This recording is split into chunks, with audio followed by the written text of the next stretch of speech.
In the grand tradition of interstellar chronicles, there is one tale that stands out for its splendid wonder, its tapestry of impossible hope, and its final, triumphant chord of harmony. It begins, as many such legends do, in a place of quiet desperation, the luminous halls of the Valtaren Dominion. Beneath the vaulted arches of an ancient palace carved from living crystal, Queen Seraphis, ruler and guardian of her people, sat upon her throne of iridescent stone. Her opalescent skin shimmered with each measured breath she took, reflecting the soft glow of the bioluminescent ceiling. Time weighed upon her heavily, like a beckoning phantom in the shadows, reminding her that she possessed all might and wisdom except the one thing that mattered most, a living heir. From the vantage of ancient cosmic watchers, the Valtaren Dominion was considered an apex civilization, blessed with technology woven from organic and crystalline sources. They navigated the starlit expanse through warp rivers and gravitational slipstreams, trading knowledge and wonders with distant species. Yet for all their splendor, they had become locked in a genetic standstill, their centuries-old process of reproduction grown perilously fragile. And thus, upon Queen Seraphis, whose lavender, pupil-less eyes conveyed both fierce determination and deep sadness, fell the burden of forging the future. Generations had dwindled, newborns weakened by a gradual decay in Valtaren DNA. Despite all manner of advanced genetic manipulations, the Dominion's top scientists failed to unlock the secret of rejuvenating their line. Every year that passed without a viable birth chipped away at the Empire's stability, threatening its eventual dissolution. On the day this monumental story truly began, a human visitor arrived unannounced at the pearlescent gates. It was not uncommon for aliens to seek an audience with the Dominion's matriarchal court, for her counsel and edicts carried great weight among dozens of star-faring civilizations. Yet this visitor, a lean, steel-eyed man named Captain Daniel Cross, came not merely to marvel at the radiant architecture or pay tribute to the Queen's wisdom. He came with an audacious claim. He believed he could solve the Queen's most vexing struggle. Clad in a well-worn, dark blue uniform that spoke of countless journeys through rugged cosmic frontiers, Captain Cross bowed deeply before Seraphis. "Your Majesty," he said, voice echoing across the grand hall. "I come from Earth, a young world full of contradictions and wonders. We have long been unremarkable in the cosmic tapestry, but we are resilient. When I heard of your plight, I recalled stories of humans who survived nuclear winters, overcame pandemics, even outlasted climate catastrophes of our own making. We are, above all, adaptable. Our biology might help fill in the missing fragments of yours." A hush fell upon the gathered courtiers. Queen Seraphis regarded the human with an intensity that made the very air quiver. She could sense no deception in him, yet his claim was extraordinary. Many had promised salvation, only to offer meager half-solutions at best. Still, the Queen's heart, burdened by duty and sorrow, refused to ignore any possible chance. Her luminous gaze rested on him, and with a singular nod, she gave her people permission to usher Captain Cross into their inner sanctums. Within the Dominion's secure research wing, a labyrinth of corridors grown from genetically engineered coral-like structures, expert xenobiologists pored over the human samples. They discovered that, indeed, a certain elasticity existed in human DNA, shaped by millennia of environmental flux on Earth. With Seraphis's genetic blueprint in dire need of an elusive spark, these scientists hypothesized that the robust adaptability of humankind might hold the key to a stable Valtaren-human hybrid. But tradition ran strong among the Valtaren. For centuries, they prided themselves on a lineage untouched by foreign genes. To pollute the Dominion's hallowed bloodline with the code of an outsider was considered borderline heresy. Through the softly pulsing corridors, courtiers whispered of sacrilege, of betrayal. Queen Seraphis herself felt these fears gnaw at her spirit. Yet when she closed her eyes, when she meditated upon the ethereal plane that Valtaren mystics believed bound all living things, she sensed that no other course remained. For the sake of her people, she had to try. And so, in a delicate process bridging the highest technologies of Valtaren genetic splicing and the tender, unspoken trust between queen and adventurer, Seraphis offered her genetic code to be mingled with that of Captain Cross. The procedure was intimate in ways deeper than any physical act, requiring them to stand side by side, suspended in a cocoon of luminescent fluid. Valtaren technicians chanted ancient hymns, combining prayer with science, and the swirling energies of the Dominion's living crystalline apparatus orchestrated the merging of cells and cosmic destiny. In that crystalline sphere, as Seraphis's consciousness brushed against Captain Cross's mind, she saw glimpses of humanity's story, its bravery, its tenacity, its compassion. She also sensed the heartbreak and the resolve in this man, a soldier-turned-explorer who had lost many friends to the perils of space, who carried guilt over battles waged across light years.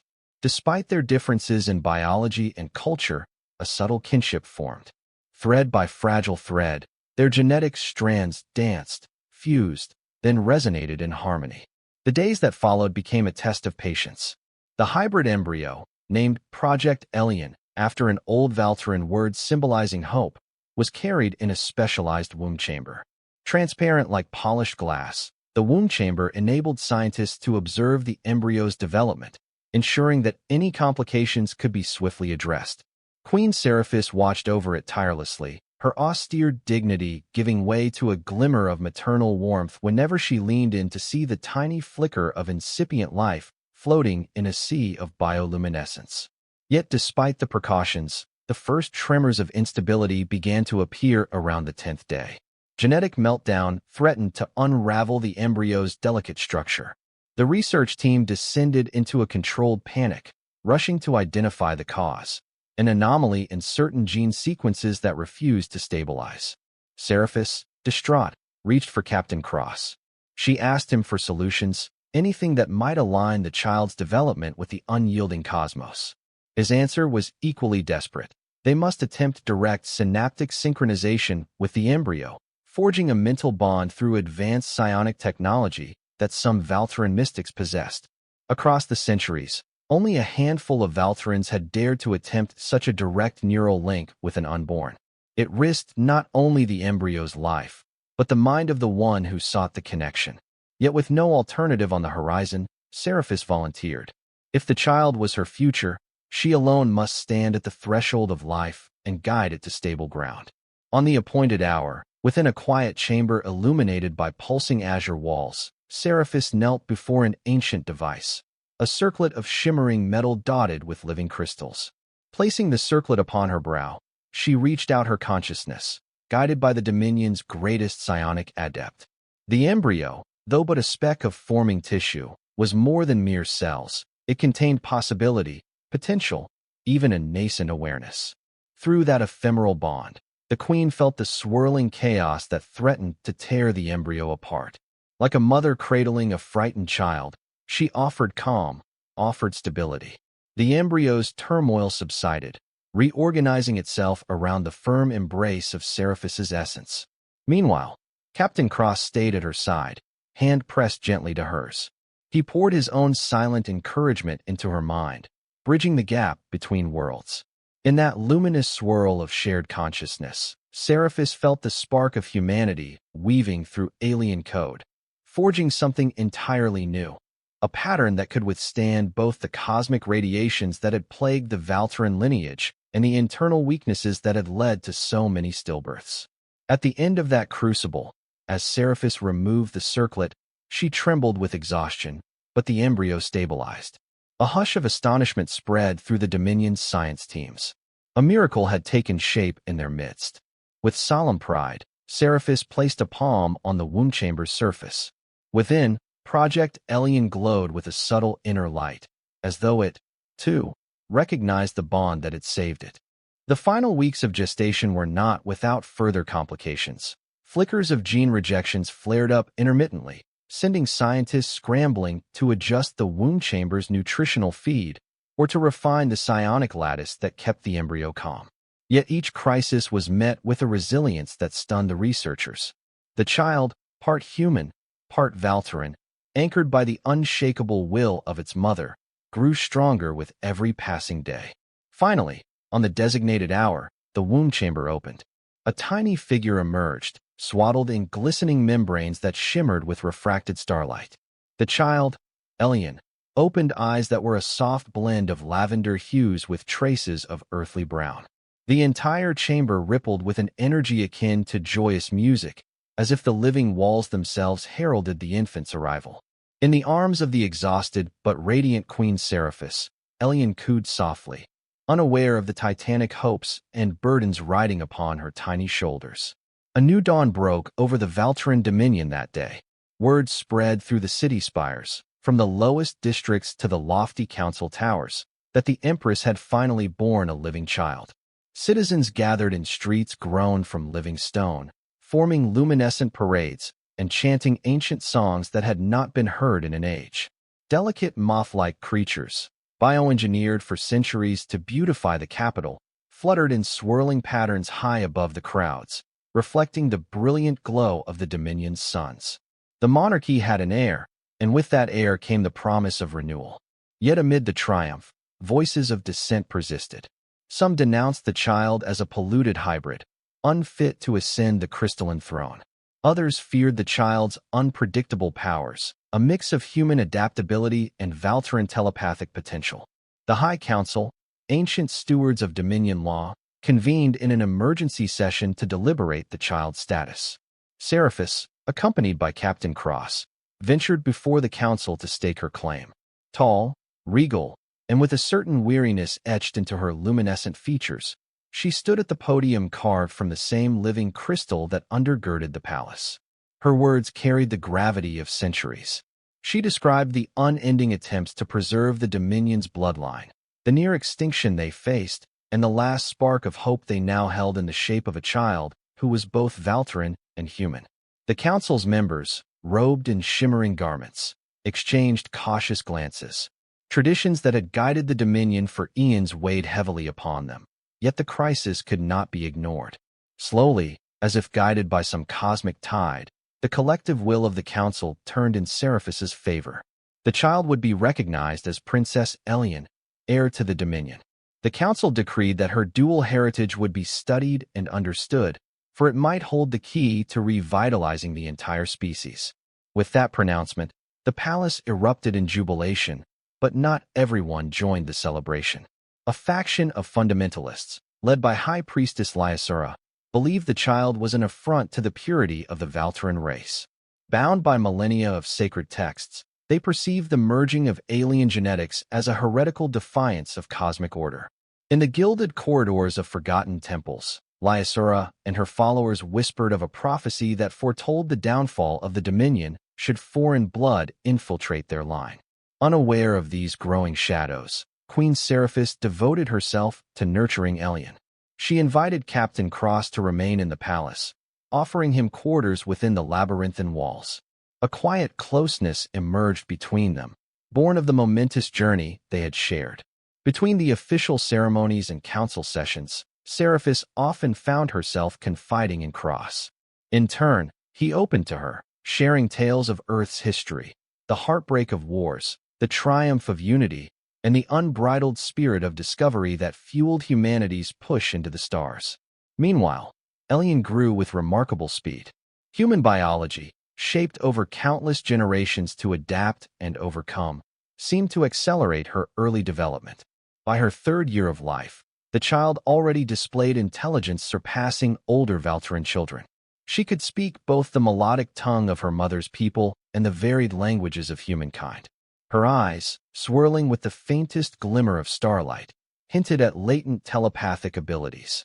Scientists observed with rapt fascination, logging every milestone as though it were a cosmic wonder. Yet the Dominion faced many challenges beyond the child's welfare. Years of tenuous alliances with neighboring star nations had frayed, particularly as rumors spread that the Dominion's queen was dabbling in forbidden genetic arts. Skirmishes broke out on the fringes of Dominion space, where pirate fleets and rival factions tested the resolve of a weakened monarchy. Seraphis struggled to maintain the delicate balance, her newborn hope for the future threatened by the political realities of the present.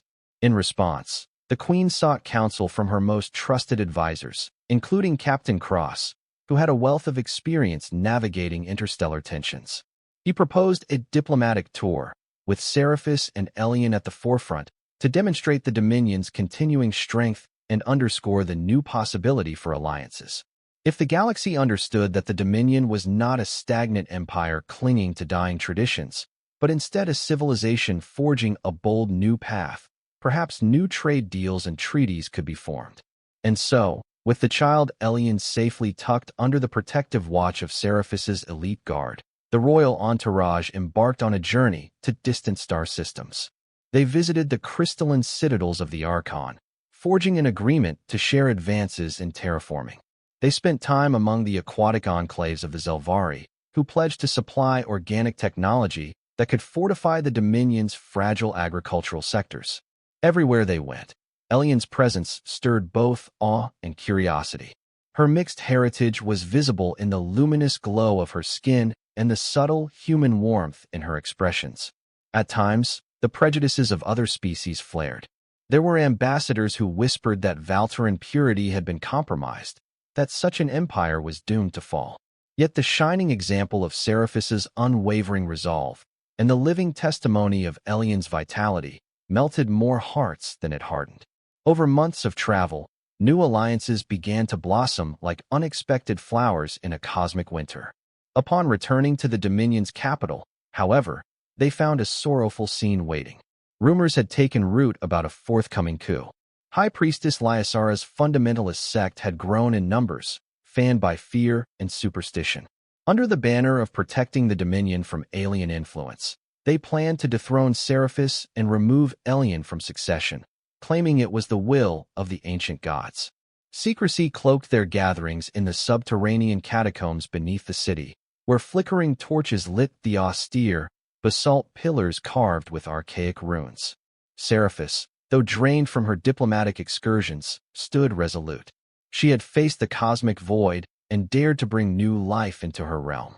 She would not stand idle while her daughter's future was threatened. She called upon the royal guard to secure the palace, even as she reached out to sympathetic council members to root out the conspirators. Tension crackled through the capital streets, as neighbor eyed neighbor with suspicion.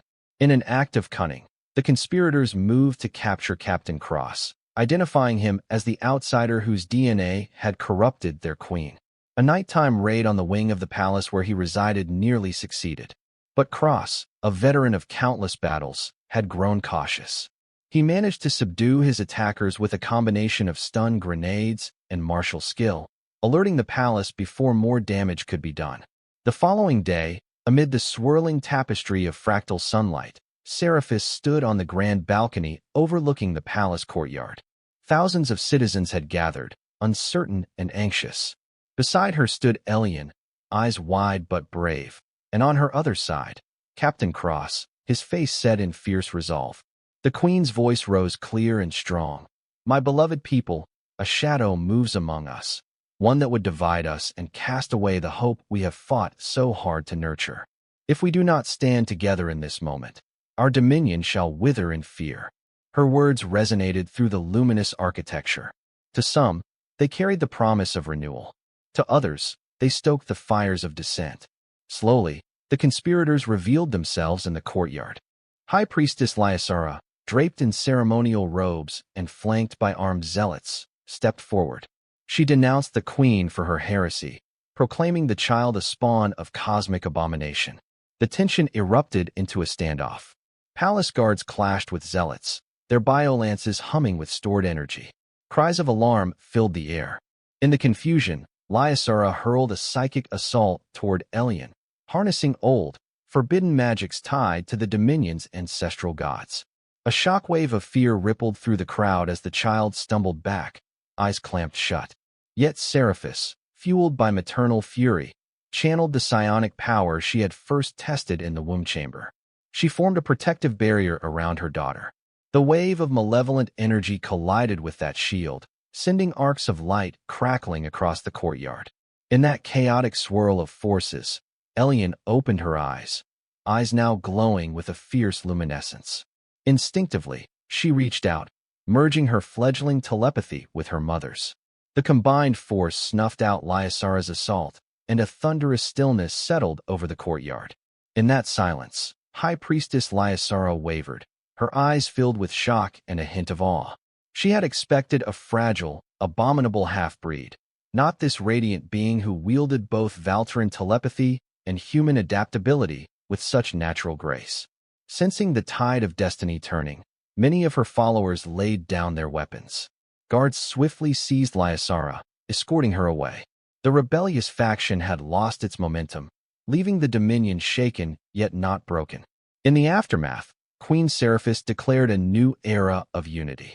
She vowed to honor Valtaren traditions while embracing the adaptability and open-mindedness that had come with humanity's contribution. Over the following months, cultural exchange programs were established, forging deeper bonds between Earth and the Dominion. Scientists from both species worked tirelessly to replicate the hybrid procedure on a broader scale, hoping to revitalize the entire Valtaren genome, or at least find a new equilibrium that would ensure a stable population for centuries to come. As for Elian, she grew into a symbol of hope and understanding, a living bridge between two worlds. Her earliest memories were filled with the warmth of her mother's embrace and the steady, protective presence of Captain Cross. Sometimes, in quiet evenings, she would sit with them, listening to stories of Earth, of old Valtaren myths, and the delicate tapestry of fate that had led to her birth. Her laughter rang like soft bells in the halls of the palace, reminding all who heard it that life, against all odds, can triumph. Yet no story of such magnitude ends quickly, and the galaxy never stops spinning its cosmic threads of adventure. Over the next few years, new threats would surely arise. Pirate raids and ancient rivalries, hidden starborn creatures awakening from millennia of slumber, and political entanglements that tested the Dominion's newfound alliances. But Seraphis and Captain Cross, bound by loyalty and by Elian's living testament, faced every tribulation with unyielding resolve. One crisp dawn, as sunlight refracted through the living crystal of the throne room, Elian approached the dais where her mother sat in regal contemplation. The young princess, now nearing her 10th year, had grown tall, with hair like shimmering stardust and eyes brimming with inquisitive curiosity. She bowed respectfully, then spoke in a voice tinged with childlike wonder. "Mother, will we always need to defend our right to exist?" Seraphis gazed upon her daughter, reflecting on the trials behind them and the boundless horizon ahead. "My child," she said softly, "so long as there are those who fear what is new, what is different, we must stand firm. Yet never forget, those who fear can learn, and by our example, we can teach them that unity is our greatest strength." Elian nodded, a small smile curving her lips. Captain Cross, standing nearby, placed a comforting hand on her shoulder, recalling how he once knelt in this very hall, a stranger with an improbable dream. Now, he was part of something far greater than himself, a family that transcended species, a child who represented the best of both worlds. In the span of centuries yet to unfold, historians would mark the day Elian was born as the turning point in Valtaren civilization, the dawn of a reimagined age. Some would call it destiny, others mere coincidence, but those who lived through it knew the truth lay in courage, the courage to step beyond old fears and embrace the unknown. And so, the luminous corridors of the Dominion shone a bit brighter, filled with the laughter of children, not just Valtaren, but half-human, half-Valtaren hybrids who carried on the legacy started by Seraphis and Daniel Cross. They grew into a generation of explorers and protectors, forging alliances that spanned the galaxy. The Dominion's tradition persisted, but merged with Earth's resilient spirit, forming an ever-evolving tapestry of life that blossomed under twin suns. No one could deny the potent words that spread from star system to star system, that an alien queen, once doomed to infertility, and a bold human explorer had changed the fate of an entire people. From the luminous vantage of tomorrow, it was clear that their combined journey was but the first chapter in a vast saga of unity and renewal. In the end, love, whether born of necessity or destiny, lit the path toward a future no one had dared to imagine. Looking back upon the birth of Elian, many would speak of cosmic chance, of improbable miracles, and of how one moment of courage could reshape an empire. But for those who truly knew, who stood side by side with Seraphis as she risked body and mind to carry forth a child of two worlds, there was a simpler truth. Hope, That most fragile yet unstoppable force had found its champion. But though hope had found a champion, the galaxy was an ever-shifting tapestry of uncertainties. In the years following Elian's birth, Queen Seraphis strove to ensure that her daughter would inherit a dominion both strong and enlightened. The palace transformed into a vibrant hub of cultural exchange, its corridors echoing with the voices of human envoys, Valtaren scientists, and occasional dignitaries from allied star systems. Lantern-like organisms floated near the domed ceilings, illuminating the marble floors with soft, dancing lights. Through these halls, Elian ran in youthful exuberance, chasing after living holograms projected by the advanced Valtaren technology. Meanwhile, Seraphis refined the art of governing a people newly awakened to the possibility of change. Freed from the despair of a dying lineage, the populace embraced the dawn of new life, eager to explore the galaxy once more. Yet their ancient traditions were not cast aside. Artisans continued to craft living sculptures in the shapes of mythical beasts. Genealogists painstakingly recorded family lines that now blended human and Valtaren DNA. And philosophers debated what it meant to be a dominion whose future was no longer bound by a single course of evolution. In this climate of cautious optimism, Captain Daniel Cross found his role evolving, too. He had arrived as a daring outsider with an unthinkable proposition. Now he served as a trusted advisor, a seasoned warrior, and, unofficially, a paternal figure to Elian. While no formal decree named him as consort, the subtle glances and soft words exchanged between him and Seraphis spoke of a connection beyond mere friendship. Such matters were handled discreetly, for the Dominion had its share of courtly intrigue. Yet their bond, forged in the crucible of genetic merging, was stronger than any rumor or idle whisper. One afternoon, as the twin suns cast overlapping shadows across the palace courtyard, Seraphis summoned Cross to a private solar. It was a small chamber with walls woven from luminescent vines that shifted in color depending on the queen's mood. Currently, a soothing violet. Seraphis stood by a curved window that overlooked a sea of towering spires, each one glimmering with soft pink and gold. She turned as he entered, her opalescent skin catching the light in mesmerizing patterns. "There is a matter of grave importance, Daniel," she began, voice tinged with a newfound gentleness. "We've received news from our frontier worlds. The ancient vessel known as the Ark of Antares has reappeared near our outer colonies.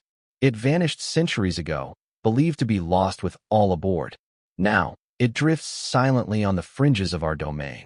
Reports indicate that it carries a terrible cargo, a nexus of energies that once nearly tore a rift in subspace." Cross frowned. He recalled hearing hushed legends of the Ark, a colossal ship launched in a bygone era, carrying pilgrims who sought to commune with the cosmic forces that fueled Valtaren telepathy. It was said they pursued knowledge of the old gods, chasing immortality or some grand cosmic revelation. "Has anyone boarded it yet?" he asked. Seraphis shook her head. "Not yet. Our scouts detected an active power core, but no clear signs of life. The energies contained within might be highly unstable. If it ruptures, it could release a subspace shockwave capable of devastating our star lanes. I assume you want to approach it with caution," Cross said, studying her expression. She nodded, a soft glow radiating from her lavender eyes. "I do, but the High Council insists on secrecy. They do not wish to cause public alarm, nor do they want word of a potential cosmic threat to stir up fear among our neighbors.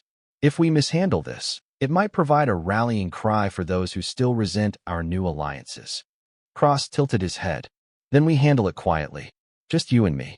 Seraphis hesitated, as though weighing her next words with care. "I must stay here to maintain stability. But I want you to go, Daniel. Take a small task force of loyal officers, investigate the Ark, and ensure it poses no danger to our people." He pressed his lips into a thin line, torn between duty and the desire not to leave Seraphis and Elian exposed to potential threats at home. Yet he saw the resolve in her eyes, understood the precarious balance she held as queen. With a respectful nod, he agreed. "I'll go, and I'll make sure we come back with answers." Within a day, Cross assembled a select group, a handful of Valtaren guards skilled in both combat and psionics, 2 human engineers from Earth's Star Naval Corps, and an elderly xenobiologist named Dr. Curval, whose expertise in lost technologies was unrivaled. They set out aboard the Aurora's Lance, a mid-sized frigate outfitted with advanced scanning arrays and stealth capabilities. Elian, visibly upset to see him depart, clung to Cross's hand in the docking bay. Her young face bore the innocence of childhood, but her luminescent eyes glistened with tears. "Come back soon," she whispered. "You promised to teach me more about Earth's constellations." Cross ruffled her hair gently. "I'll be back, kiddo. And when I return, we'll map out the entire night sky, together." Seraphis watched the exchange in silence, her regal composure masking the swirling emotions within. The journey to the frontier was swift thanks to the Dominion's warp river infrastructure. Star fields streaked across their viewport like a tapestry of molten silver. Anxiety grew with each passing moment, for no one knew what secrets the Ark of Antares might hold. A day's travel brought them to a region of space dotted with the remnants of ancient battles, floating scrap metal, half devoured by cosmic radiation. Beyond it, the enormous silhouette of the Ark loomed against the deep black, a hulking leviathan of twisted architecture that bristled with spires and domes. "This is it," Cross murmured, feeling a chill despite the climate-controlled cabin. Sensors showed negligible heat signatures, but a faint pulse of energy emanated from the ship's core. "Take us in slowly." Docking with the Ark proved challenging. The antiquated airlocks required manual override, and the labyrinth of corridors inside was dark, lit only by sporadic flickers from malfunctioning nodes. The interior walls were carved with cryptic symbols that seemed to shift under the searching glow of the team's flashlights. The air was stale, yet breathable. As they pushed deeper, they discovered the remains of the long-lost pilgrims, mummified bodies preserved in the vacuum, some slumped in corners of shrines, others in what appeared to be communal areas. The entire vessel felt like a tomb of silent prayers and unanswered hopes. Every so often, the team sensed a faint vibration, like a distant heartbeat, pulsing through the metal corridors. Dr. Curval examined one of the corpses. "No sign of violent conflict here," she noted, scanning it with her handheld device. "It's as if they simply ran out of life support, gradually. There's no sign of malnutrition or disease." "Then what's powering the ship?" Cross asked, unsettled. A deeper trek led them to a central chamber dominated by a massive crystalline pillar, eerily reminiscent of the living crystals in the Dominion's palace. But this one was cracked and pulsing with a sickly green light. Energy readings spiked as they approached, and the psionically sensitive Valtaren guards winced, pressing hands to their temples.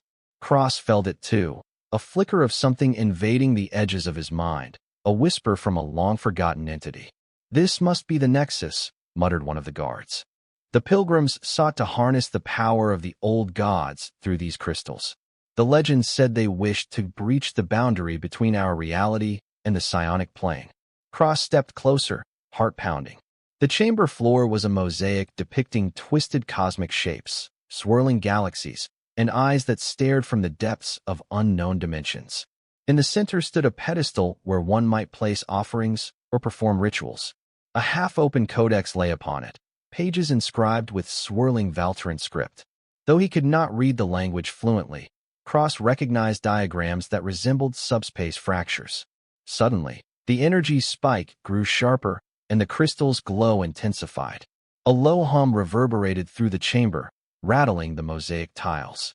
It felt like an ancient heart awakened by their presence. The psionic guards cried out, some falling to their knees. Dr. Curval frantically scanned her devices.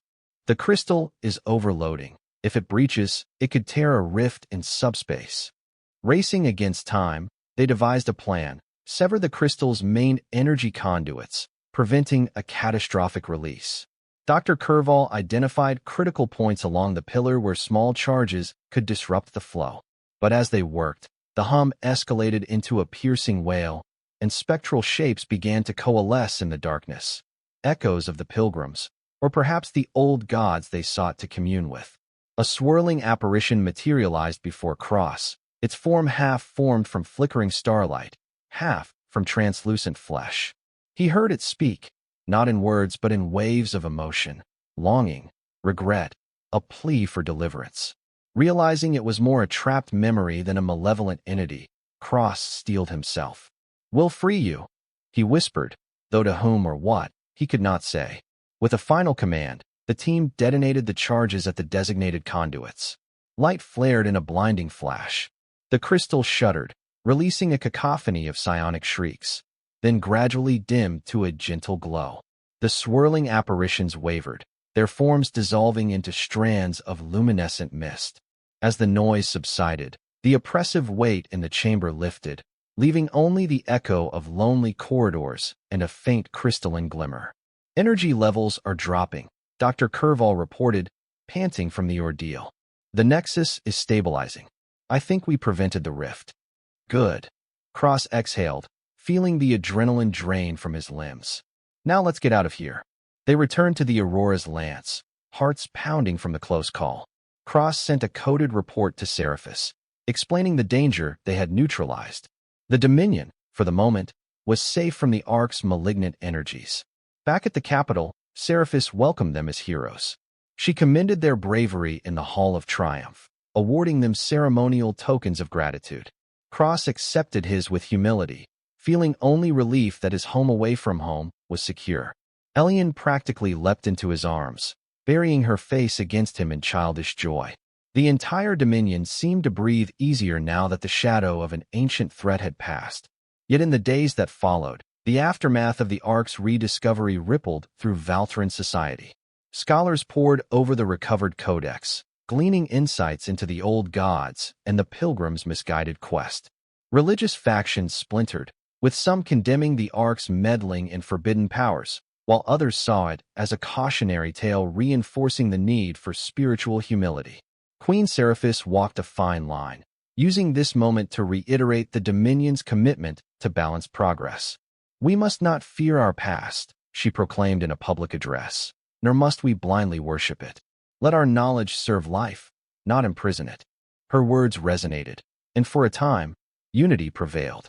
Amid the renewed sense of stability, Captain Cross and Seraphis took cautious steps toward formalizing their bond.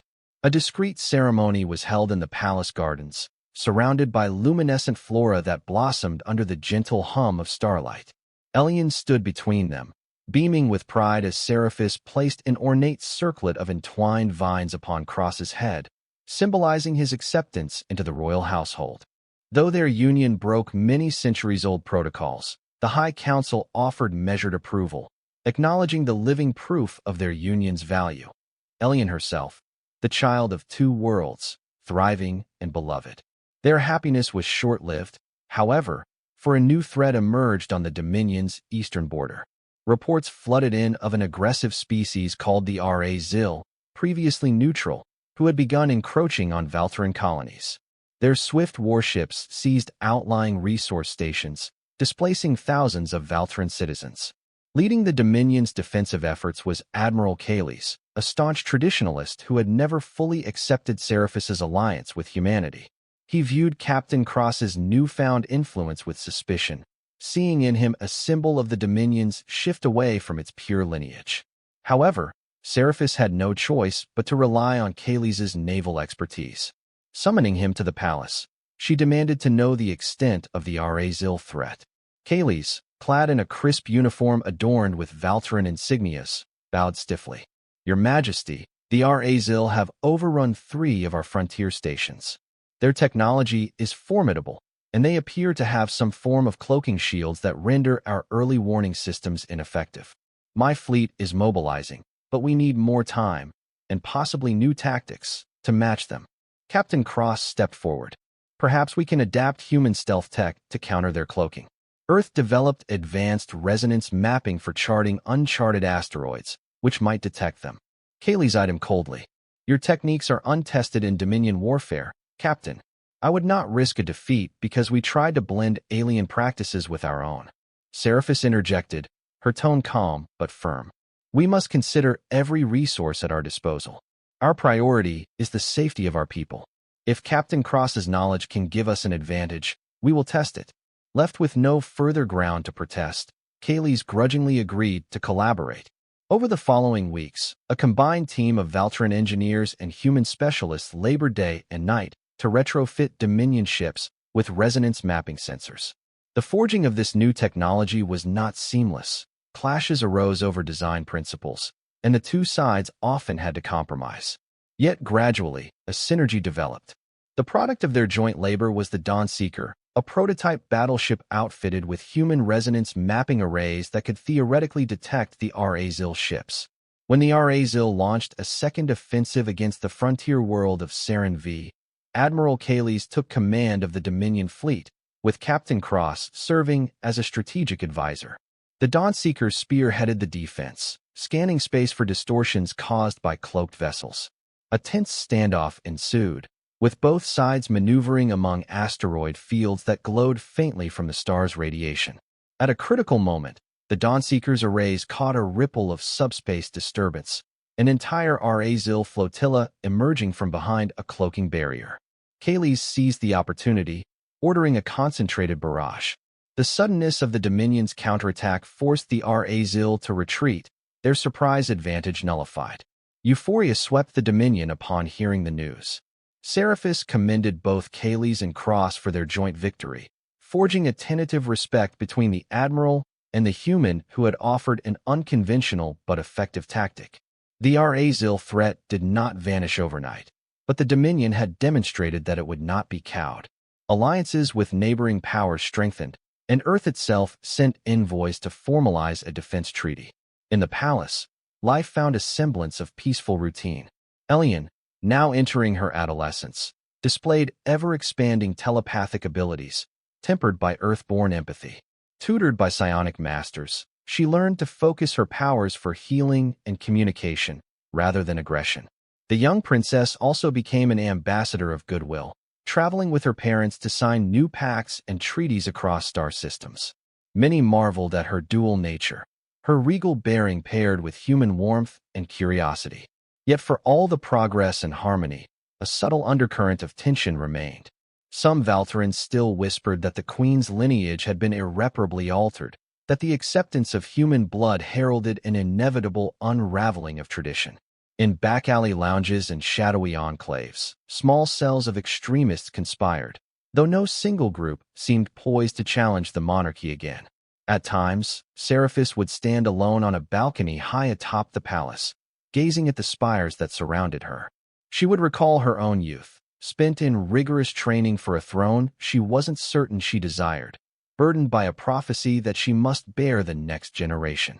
Now, having defied that fate by forging a new path, she both rejoiced and trembled at the knowledge that destiny was malleable, shaped by acts of courage and love. Captain Cross, too, found himself reflecting. While Earth was his homeworld, the Dominion had given him a sense of belonging he'd seldom felt among his own people. The paternal bond he shared with Elian filled him with a quiet pride. He took on the role of teacher, guiding her through Earth's history, cautioning her about humankind's penchant for both greatness and destruction. Together, they gazed at star maps, plotting future voyages that might bridge more civilizations.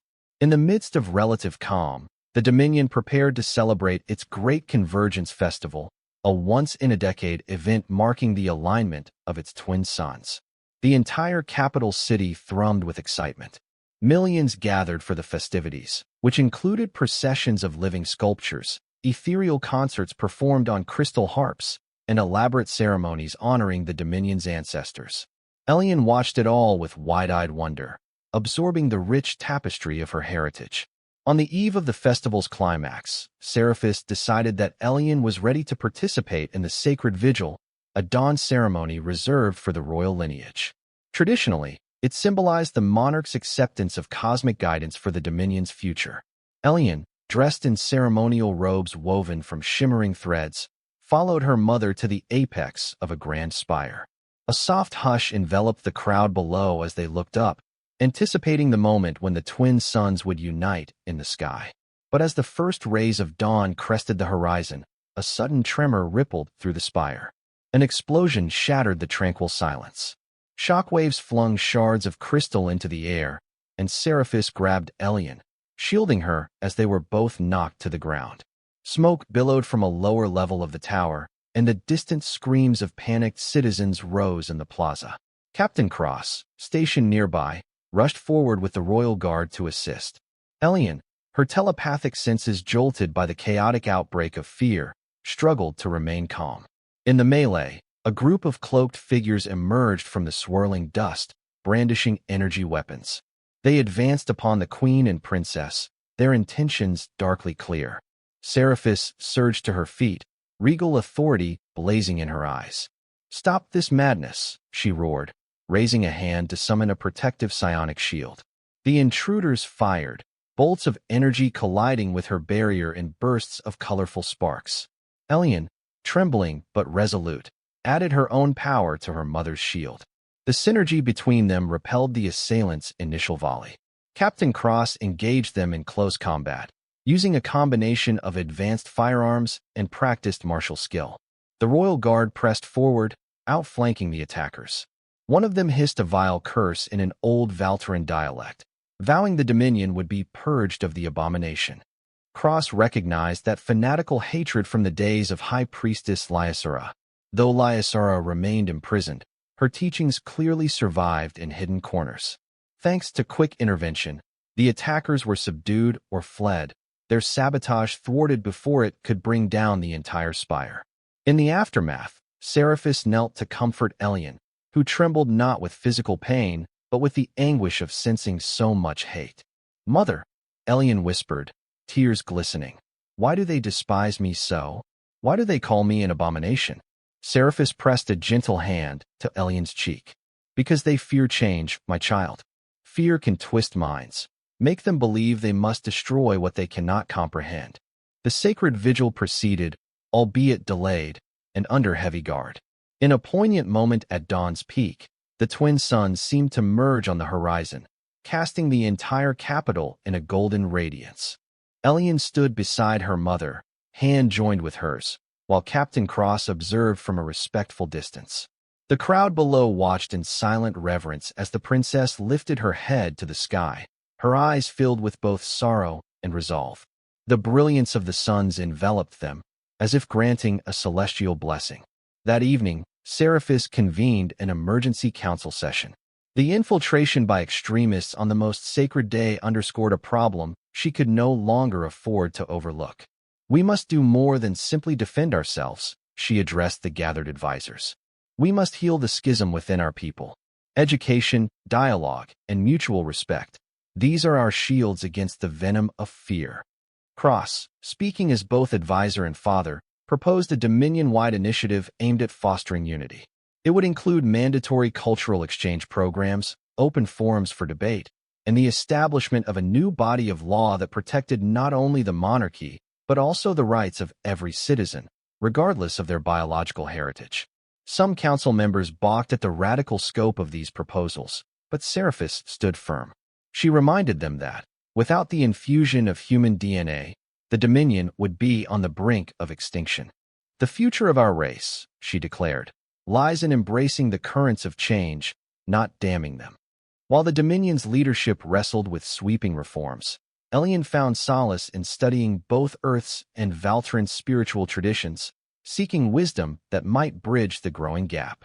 She spent long hours in the palace library, poring over ancient texts, from Earth's philosophical treatises to Valtaren volumes on psionic harmony.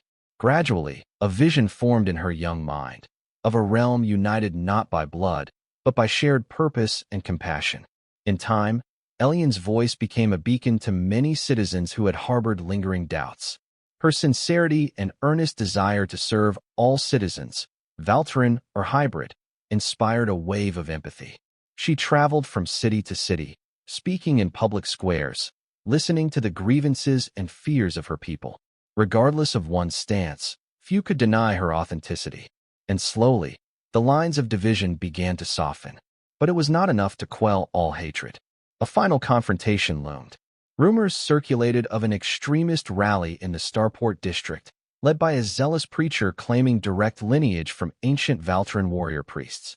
Determined to prevent another violent outbreak, Elian traveled there under the watchful eyes of the royal guard, accompanied by her father and mother.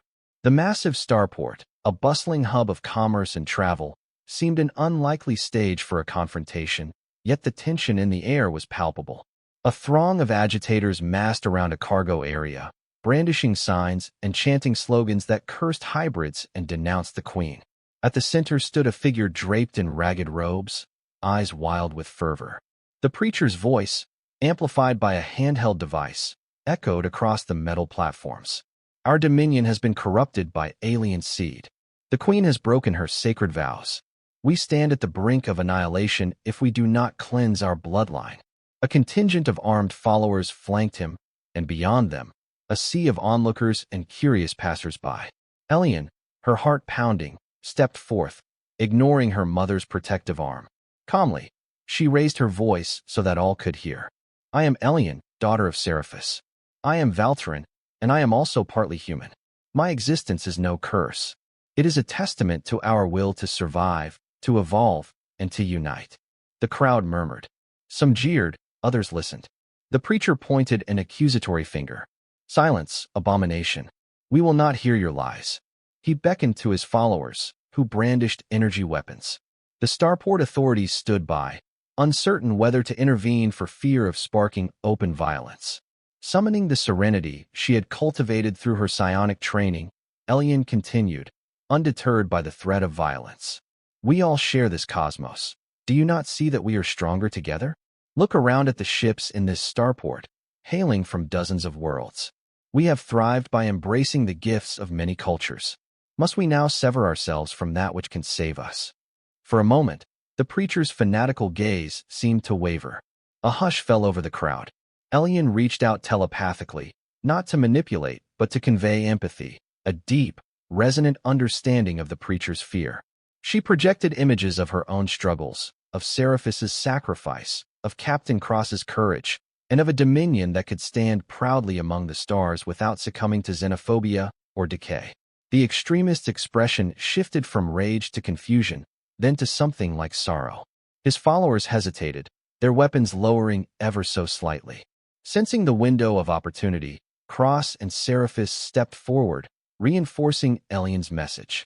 No one is here to destroy what is cherished in the Valtaren tradition, Cross stated. We are here to preserve life, to ensure that the Dominion thrives for generations to come.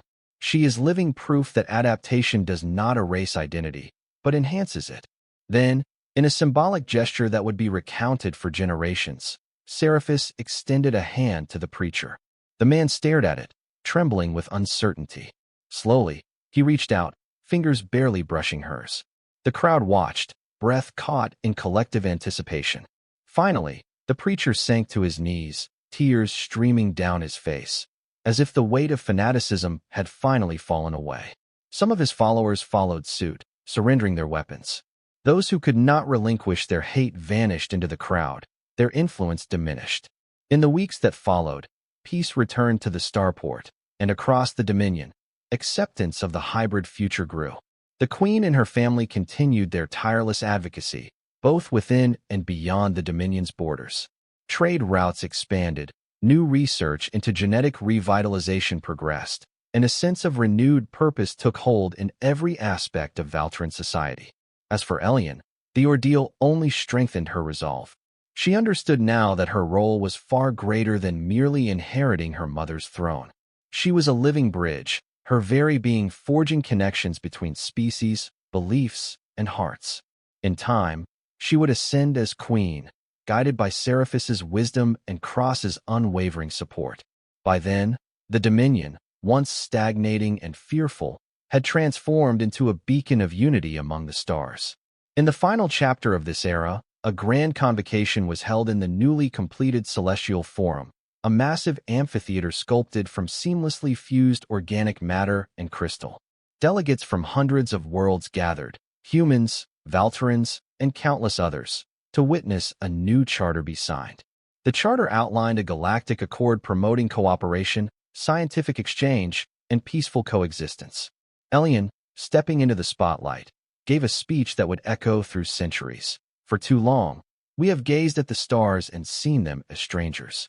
But now we understand that among those countless lights, each world, each species, shares a common bond of life. May we cherish this bond, nurture it, and never let the fear of difference blind us to the beauty of unity. A thunderous ovation filled the amphitheater.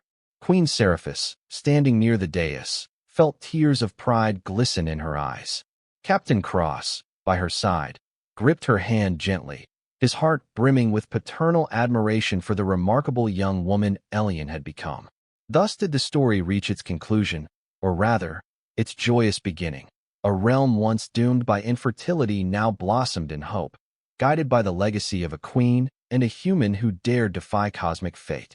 In the luminous corridors of the palace, children of mixed heritage played and laughed, their bright voices resonating with the promise of tomorrow.